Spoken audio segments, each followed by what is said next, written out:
Seguimos analizando primeros escritos de la maravillosa Elena de White, 100 libros, profeta verdadera, intachable, 100% basada en la Biblia. Jamás dio un mensaje de profetizar viendo la estrella. Lo único que habló de la estrella fue de Orión, y lo único que habla de la estrella de la Biblia es de las Pléyades, de la Osa Mayor y Menor, que está en el libro de Job.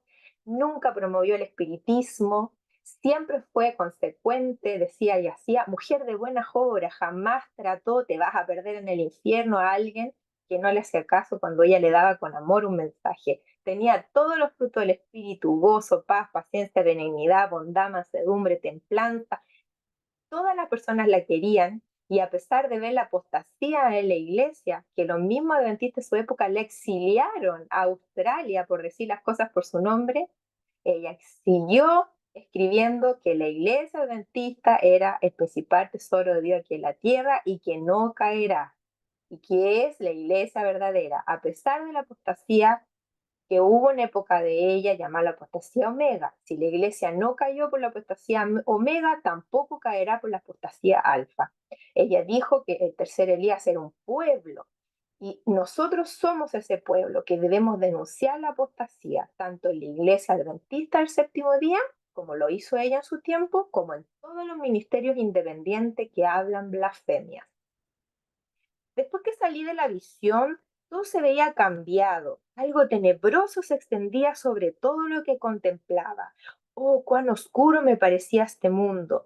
Lloré cuando me encontré aquí y sentí nostalgia. Había visto un mundo mejor, y eso había echado a perder este mundo para mí. Relaté la visión a nuestro pequeño grupo de Portland, el cual creyó plenamente que provenía de Dios. Fue un momento poderoso. La solemnidad de la eternidad se posó sobre nosotros. Más o menos una semana después de esto, el Señor me dio otra visión y me mostró las pruebas que yo debía pasar, y que debía ir y relatar a otros lo que Él me había revelado, y que arrostraría una gran oposición y sufriría angustia de espíritu para hacerlo. Pero el ángel dijo: la gracia de Dios es suficiente para ti, Él te sostendrá. Después de salir de esta visión, me sentí sumamente conturbada. Mi salud era muy mala y solo tenía 17 años. Sabía que muchos habían caído por la exaltación, y que si me ensalzaba de alguna manera en algo, Dios me abandonaría y seguramente me perdería. Fui al Señor en oración y le rogué que pusiese la carga sobre otra persona. Me parecía que yo no podría llevarla. Estuve postrada sobre mi rostro mucho tiempo, y toda la luz que pude conseguir fue: haz conocer a otros lo que se te ha revelado. En la siguiente visión que tuve, rogué fervorosamente al Señor que, si debía ir y relatar lo que me había mostrado, me guardase de la exaltación. Entonces me mostró que mi oración era contestada, y que si me veía en peligro de exaltarme, su mano se posaría sobre mí y sería afligida con enfermedad. Dijo el ángel: si entregas fielmente los mensajes y perseveras hasta el fin, comerás del fruto del árbol de la vida y beberás del agua del río de la vida. Pronto se difundió que las visiones eran resultado del mesmerismo, y muchos adventistas estuvieron dispuestos a creer y hacer circular el rumor. Un médico, quien era un célebre mesmerizador, me dijo que mis visiones eran mesmerismo, que yo era un sujeto muy dócil y que él podía mesmerizarme y darme una visión. Le dije que el Señor me había mostrado en visión que el mesmerismo era del diablo, del abismo, y que pronto volvería allí, junto con los que continuasen practicándolo. Le di permiso para mesmerizarme si podía. Lo intentó durante más de media hora, recurriendo a diferentes tácticas, y finalmente se dio por vencido. Por la fe en Dios pude resistir su influencia, por lo que ésta no me afectó en lo más mínimo. Si tenía una visión en una reunión, muchos decían que era excitación y que alguien me mesmerizaba. Entonces me fui sola a los bosques, donde ningún ojo, ni oído, ni solo los de Dios podían verme y oírme. Y le oraba, y él a veces me daba una visión allí. Entonces me regocijaba y les contaba lo que Dios me había revelado a mí sola, donde ningún mortal podía influenciarme. Pero algunos me dijeron que me mesmerizaba a mí misma. Yo pensaba, oh, hemos llegado al punto en que quienes honestamente acuden a Dios a sola para suplicar su promesa y para pretender su salvación deban ser acusados de hallarse bajo la influencia asquerosa y maldita para el alma del mesmerismo. ¿Pedimos pan a nuestro bondadoso Padre Celestial para recibir tan solo una piedra o un escorpión? Hermano, esto es muy importante lo que dice la profeta Elena de White, porque ella pasó por cosas muy similares a las que nosotros hemos vivido. Ella era profeta verdadera y los adventistas de su época pusieron en duda su don. Por eso es que fue tan importante las manifestaciones sobrenaturales después cuando ella caía en visión, en donde un médico venía y no tenía pulso ni respiraba. De esa manera, Dios le confirmó a muchos que su mensaje eran de Dios, sobre todo por cómo hablaba, solo basado en la Biblia, que es por cómo se deben probar los espíritus, si son de Dios o no, y también por sus frutos los conoceréis. Pero vean lo que ella hizo. Ella también era humana, entonces también ellos, por su duda, también le hicieron a ella probar si era de Dios o no. Ella se arrodilló, fue directo a la fuente de todo poder para preguntarle directamente. Es lo que nosotros debemos hacer, jamás confiar en un ser humano. Si nosotros tenemos una duda, ir a Dios y de rodillas decirle, Padre, muéstrame, porque no entiendo esto. Y Dios lo va a hacer. ¿Cuánto está dispuesto Dios a darnos pan si se lo damos? Y el pan de vida es la palabra de Dios. Estas cosas herían mi espíritu y torturaban mi alma con una angustia intensa, poco menos que a la desesperación, mientras que muchos procuraban hacerme creer que no había Espíritu Santo y que todas las manifestaciones que habían experimentado los santos hombres de Dios no eran más que mesmerismo o engaños de Satanás. En ese tiempo había fanatismo en Maine. Algunos se abstuvieron totalmente de trabajar y expulsaban de la fraternidad a cuantos no querían aceptar sus opiniones sobre este punto y algunas otras cosas que ellos consideraban deberes religiosos.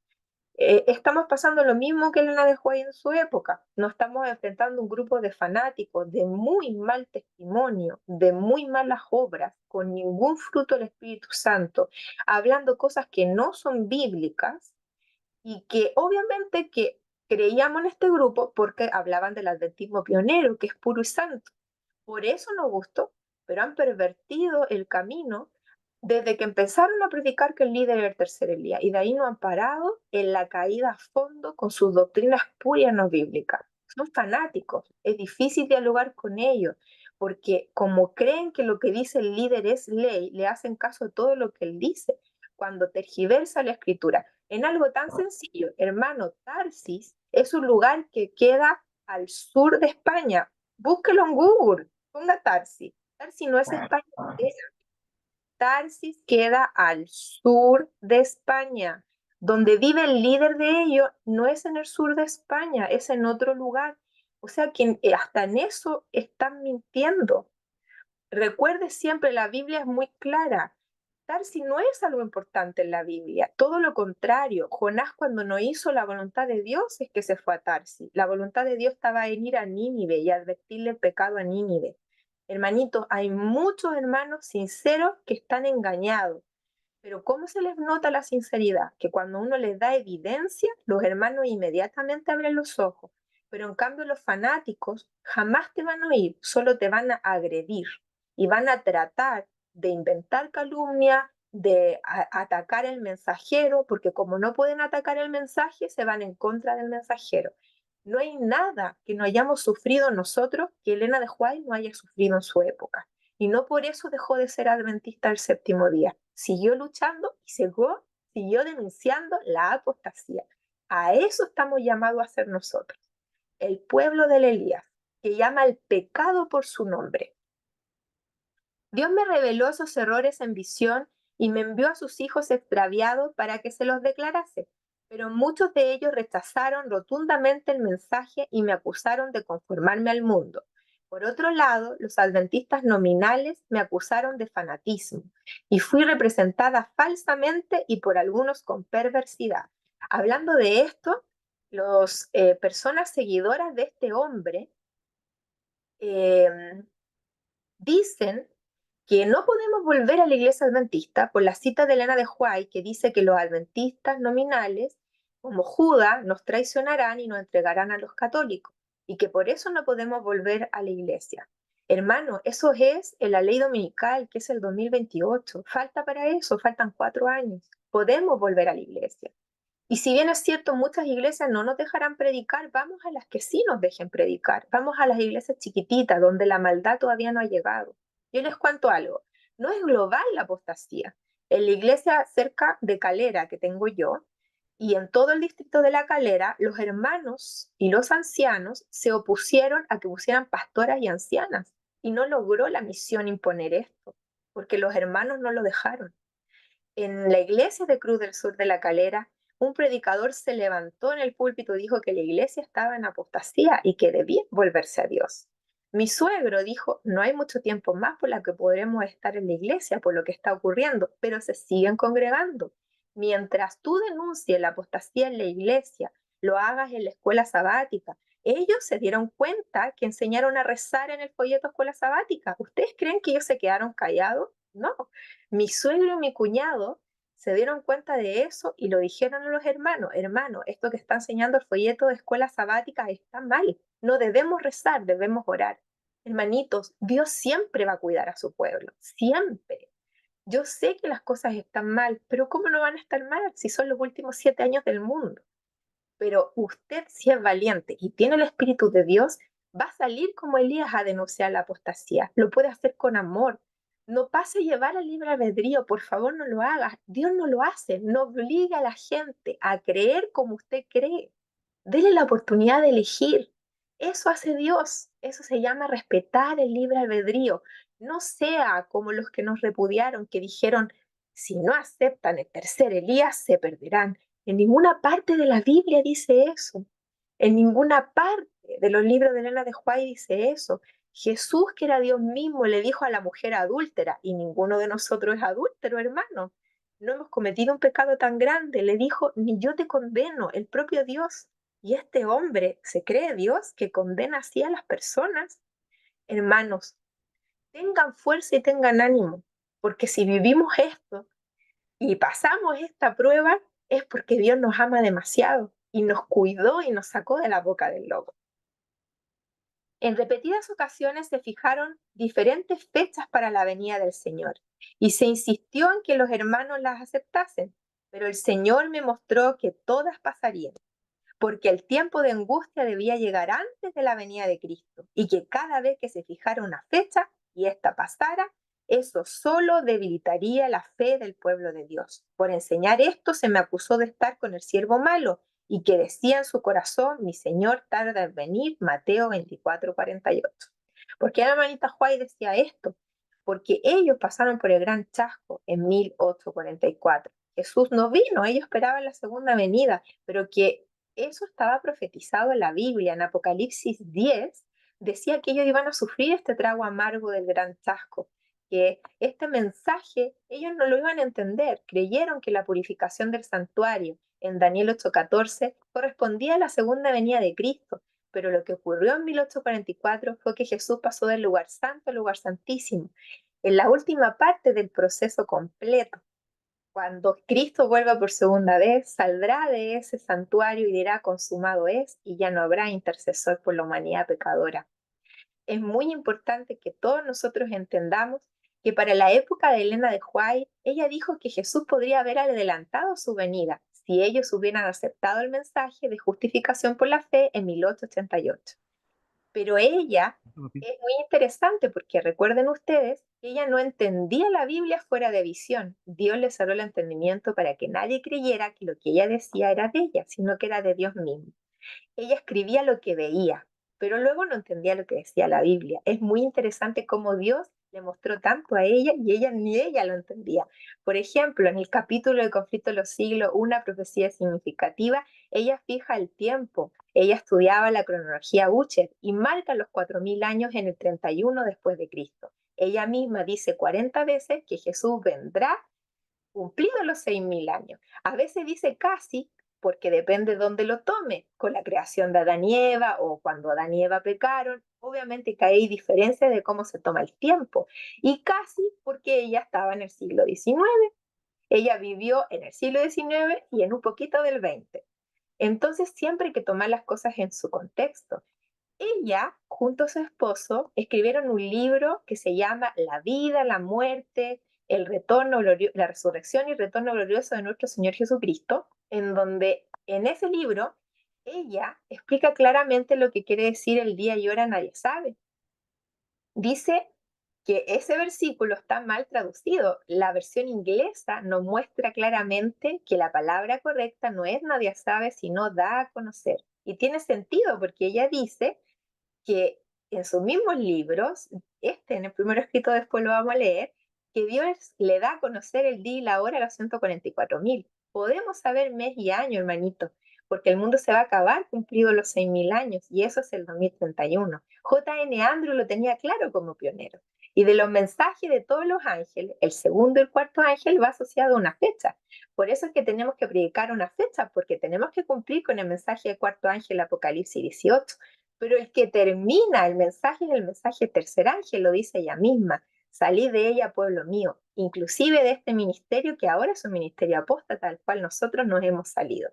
Es muy importante entender a Elena de White en el contexto que ella estaba viviendo. Ella, la luz que tenía ahí es que dejaran de predicar fechas, porque en su época habían personas que querían prolongar la profecía de los 2300 tardes y mañanas de Daniel 8:14.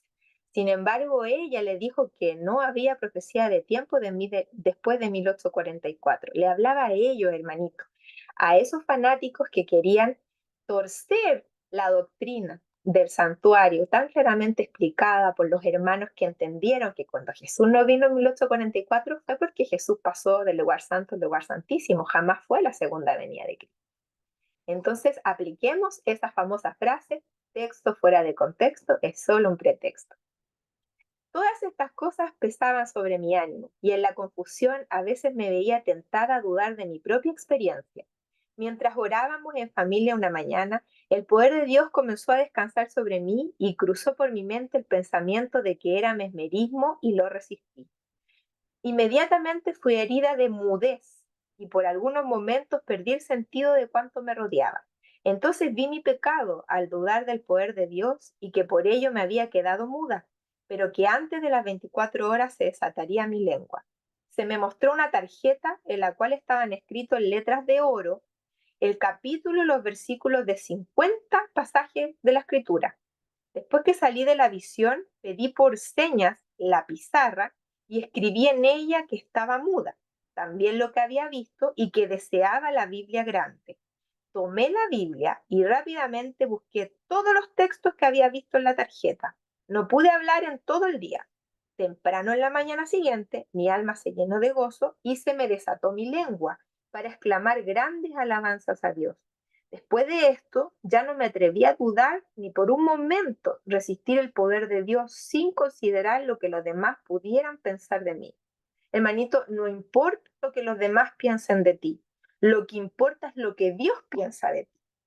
Te podrán dañar la reputación, te podrán dañar la imagen, te podrán inclusive inventar las calumnias más horribles. A ti te tiene que importar lo que Dios piensa de ti y ser intachable ante sus ojos, porque recuerda que en las epístolas de Juan, el discípulo amado, Juan nos dijo: todo aquel que ama a Dios no peca. Me arrodillé en el barco y comencé a clamar a Dios que se me había saltado lo del barco. En 1846, mientras estaba en Fairhaven, Massachusetts, mi hermana, quien solía acompañarme en ese entonces, y la hermana A y el hermano G y yo subimos en un barco a vela para visitar a una familia en la isla del oeste. Era casi de noche cuando partimos. Apenas habíamos recorrido una corta distancia cuando se levantó una tempestad repentina. Había truenos y rayos y la lluvia caía a torrentes sobre nosotros. Resultaba claro que nos íbamos a perder a menos que Dios nos librase. Me arrodillé en el barco y comencé a clamar a Dios que nos salvase. Y allí, sobre las olas tumultuosas, mientras el agua pasaba por encima del puente sobre nosotros, Fui arrebatada en visión y vi que antes que pereciéramos se secaría toda gota de agua del océano, pues mi obra estaba tan solo en su comienzo. Hermano, si Dios te quiere hacer dormir para que puedas ser salvo y seas gran multitud, vas a dormir y vas a morir. Si Dios te quiere vivo y quiere que seas un 144.000, por más que intenten matarte, jamás lo lograrán, porque Dios tiene el control de tu vida. Él es tu Dios y te protege. Él es quien manda.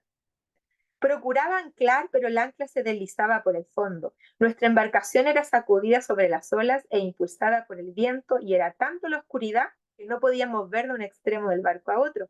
Pronto el ancla se afirmó y el hermano G pidió auxilio. Había tan solo 2 casas en la isla y resultó que estábamos cerca de una de ellas, pero no a la cual deseábamos ir.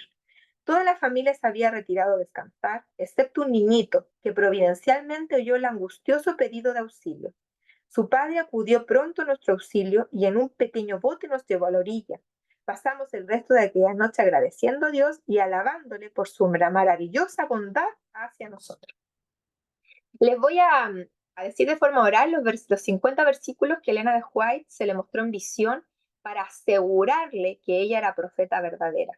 Yo no se los voy a leer porque voy a demorarme mucho en leer 50 versículos, les voy a dar las citas y si usted quiere revisar cómo estas 50 citas en la Biblia nos muestran quién es profeta verdadero o no, le hará muy bien, sobre todo para poder pasar por la prueba de Elena de White, que tenemos la seguridad que fue profeta verdadera, y a cualquiera que se diga profeta, páselo por este sedazo.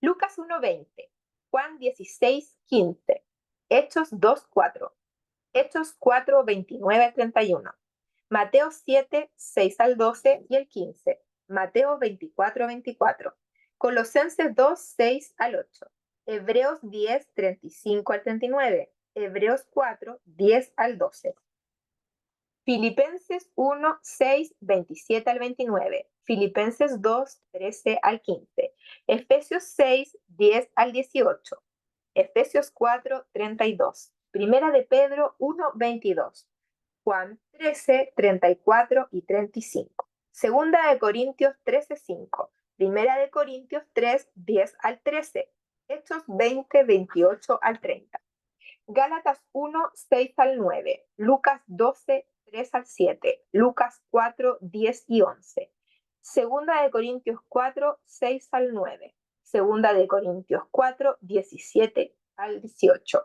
Primera de Pedro 1:5-7, Primera de Tesalonicenses 3:8, Marcos 16:17-18, Juan 9:20-27, Juan 14:13-15, Juan 15:7-8, Marcos 1:23-25, Romanos 8:38-39, Apocalipsis 3:7-13, Apocalipsis 14:4-5, Filipenses 3:20, Santiago 5:7-8, Filipenses 3:21, Hebreos 4:9, Apocalipsis 21:2, Apocalipsis 14:1, Apocalipsis 22:1-5, fin del capítulo 1 de Primeros Escritos. Que el Señor les bendiga.